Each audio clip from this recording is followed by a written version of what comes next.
中東戰爭軍甲地區國際油價各在稱懸，中油宣布講，為明仔載27開始就要起油錢，汽油10公升起0.7塊，柴油起0.5塊。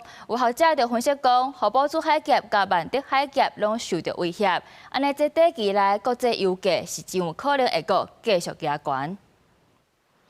中東情勢無穩定，受到荷姆茲海峽甲曼德海峽攏受到威脅的影響，國際油價閣再出現浮動。布蘭特原油期貨計價拜五收盤是96塊7角8美金，美國西德州中級原油收佇個一桶是89塊3角1美金。兩大原油攏出現一禮拜起10%的情形，布蘭特原油佇一禮拜中間更加出現今年5月以來頭一擺收盤起到100塊美金以上。國內油價也宣布起價，大家趕緊來加油。因為平常大家就加8分滿啊，今天就把它加全滿，這樣就是一點心靈分數。一直漲也沒辦法啊，對啊，因為油價國際油價就漲了，所以政府一直補貼也不是辦法。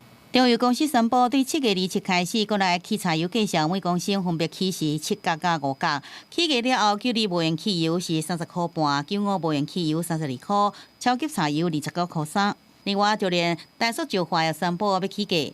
這更加是中油佇4月初了後頭一擺起這國內油價。中油解說受中東戰爭擴大、紅海飛機稱懸、國際油價一直起價影響。我想對於中油來講，很難夠在資本的有限之下，很難一直持續吸收，就是應該由各個產業或民生負擔的部分。如果暫時油價公司還沒動的話，那國際油價價格提高，那就會往上走。國際油價一直起，煩惱引發這通貨膨脹。學者解說，萬德海峽也出現飛機，和替代路線運能水準下降。短期內國際油價一元可能超過100塊，不過袂一直安尼。一旦美國甲伊朗順利佇第3季停戰，今年國際油價有希望維持佇80到90塊美金的水準。所來繼續影響，油價愛真注意。記者綜合報道。